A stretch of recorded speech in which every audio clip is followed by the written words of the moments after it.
Hello friends, welcome to Kheldunia. শুরু হয়ে গেল মোহনবাগান সিনিয়র দলের প্র্যাকটিস। তো আজ মোহনবাগান দিবস। তো মোহনবাগান দিবসের সকালেই মোহনবাগানের সমস্ত প্লেয়াররা বিদেশি সমেত সবাই কিন্তু মোহনবাগান মাঠে হাজির ছিল এবং সমর্থকরা কিন্তু তাদের বরণ করে নেয় এবং তারপর কিন্তু তাদের প্রথম প্র্যাকটিস শুরু হয় এবং সেই প্র্যাকটিস দেখতে প্রচুর মানুষ ভিড় করেছিলেন। আজকের মোহনবাগান দিবস, সেই উপলক্ষে তো মোহনবাগান ক্লাবে আজকের অনুষ্ঠান তো ছিলই, তার উপর বাড়তি পাওনা হচ্ছে মোহনবাগান প্লেয়ারদের দেখা এবং তাদের প্র্যাকটিস দেখা।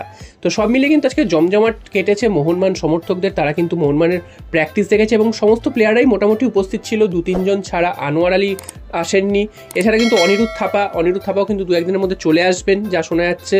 আর বাকি মোটামুটি সবাই উপস্থিত ছিলেন। দিমিত্রি পেট্রারস তোমাদের জানিয়েছিলাম, তার কিন্তু পারিবারিক কারণে তিনি আর 2-3 দিন পর যোগদান করবেন এবং রড্রিগেজের তার ভিসা ক্যান্সেল হয়েছে বলে তাকে কিন্তু আর কয়েকদিন পর তোমরা দেখতে পাবে। এছাড়া মোটামুটি সবাই হাজির ছিলেন। এবার দেখা যাক মাঠে নেমে তারা কেমন পারফরমেন্স করেন। এবং জেমি ম্যাকলারেনকে নিয়ে আলাদা করে বলতে হয়, জেমি ম্যাকলারেন কিন্তু সবার নয়নের মনি আজকে ছিলেন।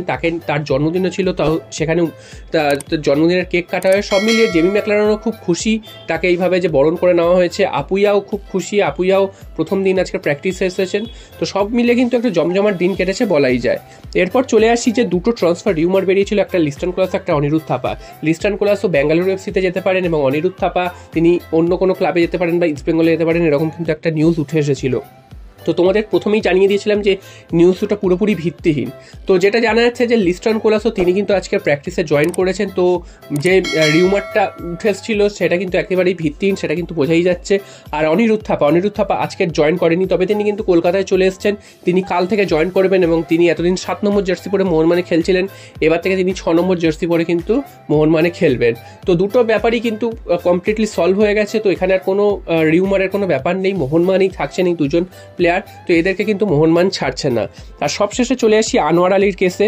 তো আনোয়ারের কেস কিন্তু বেশ কিছুদিন একদম চুপচাপ ছিল। তো আজকে কিন্তু মার্কাস মার্গুলাও জানিয়ে দিয়েছেন একটা টুইটের মাধ্যমে, এটা কিন্তু এআইএফএফ এবং পিএসসি 2 তারিখ অথবা 2রা অগাস্ট তারা কিন্তু ডিসিশন নেবে এবং সেই ডিসিশনে যেটা মনে করা হচ্ছে মোহনবাগান কিন্তু একটা হিউজ কম্পেনসেশন দাবি করতে পারে আনোয়ার আলীর থেকে যদি আনোয়ার আলী ক্লাব ছেড়ে দেন।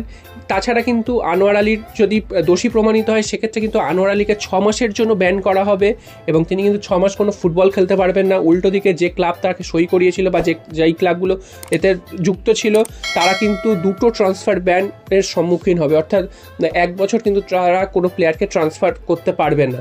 তো এই বড় দুটো ঘটনা ঘটতে চলেছে যদি আনোয়ার আলী দোষী প্রমাণিত হয় এবং যে মোহনবাগান যদি জিতে যায় সেই কেসটাতে। এবং মোহনবাগান কিন্তু একেবারেই ছেড়ে দেওয়ার পাত্র নয়, তারা কিন্তু এই কেসটাতে একদম ঝাঁপিয়ে পড়েছে এবং আনোয়ার আলী হয়তো মোহনবাগানে থাকবেন কি থাকবেন না সেটা সময় বলবে। তবে যেদিকে ঘটনার মন নিচ্ছে, মোহনবাগান যদি কেসটাতে জিতেও যায় তা কতটা আনোয়ার আলীকে মোহনবাগান রাখবে সেটাও কিন্তু একটা বিষয়। তো আনোয়ার আলী কিন্তু এই মুহূর্তে অনেকটাই ব্যাকফুটে, মোহনবাগান কিন্তু অনেকটাই ফ্রন্ট ফুটে। এখন দেখা যাক কী ডিসিশন হয় আগামী 2রা অগাস্ট।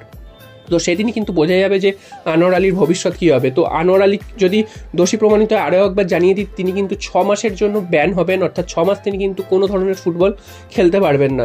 উল্টো দিকে যে ক্লাব জড়িত রয়েছে এই জন্য তারা কিন্তু 2টো ট্রান্সফার ব্যান, অর্থাৎ প্রায় 1 বছর, একটা উইন্টার ট্রান্সফার, একটা কিন্তু সামার ট্রান্সফার, 2টো ট্রান্সফার ব্যান খাবে। তো দেখা যাক শেষ পর্যন্ত কী হয় এবং তোমাদের মতামত তোমরা কিন্তু অবশ্যই জানি।